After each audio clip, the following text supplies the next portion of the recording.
21 अगस्त 2025 की वो रात जब ग्रेटर नोएडा की एक युवती निक्की भाटी, एक महिला जिसकी एक अजीब सी आवाज़ सुनाई देती है, बचाओ बचाओ। जब तक यह आवाज़ लोगों ने सुनी तब तक एक महिला जिंदा जल चुकी थी और ये सब हो रहा था उसके 6 साल के बच्चे की आंखों के सामने। इस केस में अपनी मां की गवाही का एक मुद्दा बन चुका था। निक्की भाटी, जिसको कई सारे रिपोर्ट्स में निक्की बरियाल भी कहा जा रहा था। निक्की भाटी एक होम मेकर और उसकी एक ब्यूटी पार्लर की दुकान भी थी। तो उसकी 9 साल की शादीशुदा ज़िंदगी में ऐसा क्या हुआ जिसमें यह मुसीबत आ गई। तो दोस्तों, आज की इस वीडियो में हम इस केस की पूरी सच्चाई जानेंगे। तो वेलकम बैक गाइस, आप देख रहे हैं मास्क वाला। निक्की का जन्म एक मिडिल क्लास फैमिली में हुआ था। इनके फादर भिखारी सिंह एक बहुत ही अच्छे व्यक्ति थे और ये अपनी बेटी के लिए कुछ भी कर सकते थे। निक्की को बचपन से सब लाड प्यार से रखते थे और उसकी सब केयर करते थे। और निक्की की उम्र लगभग 19 साल थी तब उसकी शादी विपिन भाटी के साथ हुई और उसकी बहन की शादी विपिन भाटी के भाई के साथ तय कर दी गई। इनकी अरेंज मैरिज तो हुई थी पर दोनों बहन की शादी एक ही घर में हुई थी। निक्की के फादर इन शादियों को लेकर बहुत ही खुश थे। लड़के वालों की तरफ से जो भी दहेज की मांग की थी उन्होंने सब दे दिया था। उन्होंने एक कार, एक रॉयल एनफील्ड बाइक, कुछ सोना और बहुत सारे केस भी। निक्की के फादर की कोई जॉब नहीं थी और ऐसा भी नहीं था कि कोई वो बड़ी कंपनी में जॉब करते थे, लेकिन अपनी बेटियों की खुशी के लिए उन्होंने ये सब एडजस्ट किया था। निक्की एक साधारण लड़की थी उसके फादर जैसी। निक्की शादी के बाद चाहती थी कि वो खुशी से रहे और करीब 2 साल बाद उनका एक बेटा भी हुआ था जिससे वो बहुत प्यार करती थी। तो शादी के बाद किसी को भी नए घर में जाना एक अजीब सा लगता है, लेकिन उसको नहीं लगा क्योंकि उसकी बहन भी उसी घर में आई थी और दोनों बहनें एक ही घर में बहुत प्यार से रहती थी। भाटी फैमिली एक नॉर्मल मिडिल क्लास जैसे दिखते थे। उनकी फैमिली में उनके पिता विपिन भाटी के भाई भी साथ में रहते थे, मतलब ये एक जॉइंट फैमिली थी। लेकिन विपिन भाटी जो निक्की का हस्बैंड था वो दिखने में बहुत ही अच्छा व ईमानदार इंसान लगता था, लेकिन इस फैमिली की रियलिटी कुछ और ही थी। लेकिन भाटी फैमिली ने इन दोनों बहनों से और अमाउंट की मांग की और इन दोनों बहनों को मारा भी जाता था। 9 साल तक निक्की और उसकी बहन ने बहुत टॉर्चर सहे हैं और बार बार निक्की के परिवार वालों को कॉल करके कुछ न कुछ मांगते थे और पैसे भेजो, गाड़ी दो, गाड़ी अपग्रेड करो। निक्की और उसकी बहन एक पार्लर चलाते थे जिससे इनका खर्चा निकल सके।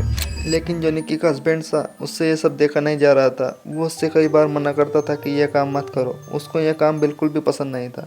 वो चाहता होगा कि मेरी बीवी ऐसा कोई काम ना करे, या फिर सोचता होगा कि ऐसा काम करने में कोई इज्जत नहीं रहती है। ये तो उसके माइंडसेट के ऊपर था। लेकिन हाँ, इसमें सबसे ज़्यादा शॉकिंग वाली बात यह है कि विपिन के पास कोई इनकम सोर्स नहीं था, फिर भी निक्की की फैमिली से और भी पैसों की मांग की।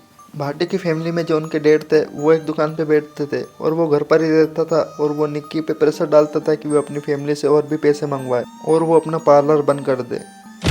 लेकिन ये सब दुख सहने के बाद भी निक्की ये रिश्ता निभा रही थी और उसको कितना भी कुछ कर ले, लेकिन निक्की तो घर छोड़ती ही नहीं थी।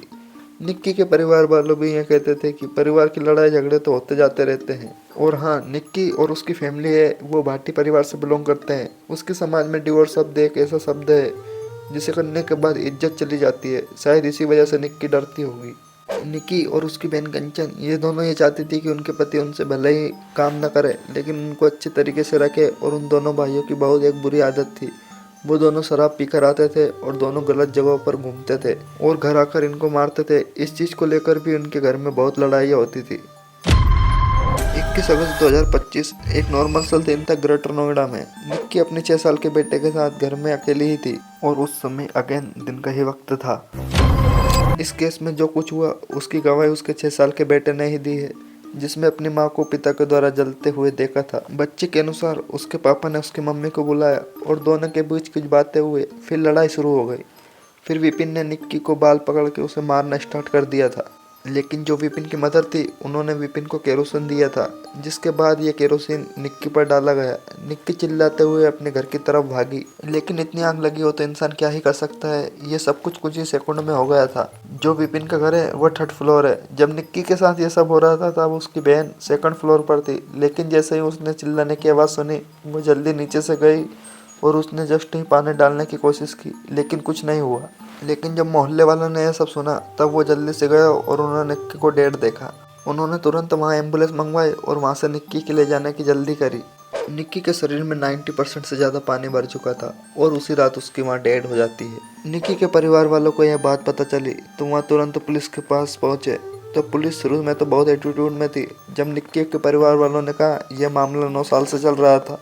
इस केस में पुलिस वालों ने बहुत ही सीरियस लिया और बहुत जल्दी ही गिरफ्तारी शुरू हो गई। इस केस में एक बात साफ है कि यह हमें सोचने पर मजबूर कर देता है। भारत में दहेज और महिला के उत्पीड़न के कितने केस आज भी दब जाते हैं। तो दोस्तों आपकी राय क्या है कमेंट में ज़रूर बताएं। और दोस्तों जब ये निक्की के मदर फादर को यह बात पता थी कि ये फैमिली हमसे पैसे मांग रही है और उन्हें परेशान भी कर रही है, तो उस घर में उनकी बेटी और उसका बच्चा कैसे खुश रह पाता। तो दोस्तों आज के लिए बस इतना ही। अगर वीडियो पसंद आया हो तो वीडियो को एक लाइक और चैनल सब्सक्राइब जरूर करें। तो मिलते हैं एक और अगली वीडियो में। Thank you, bye bye.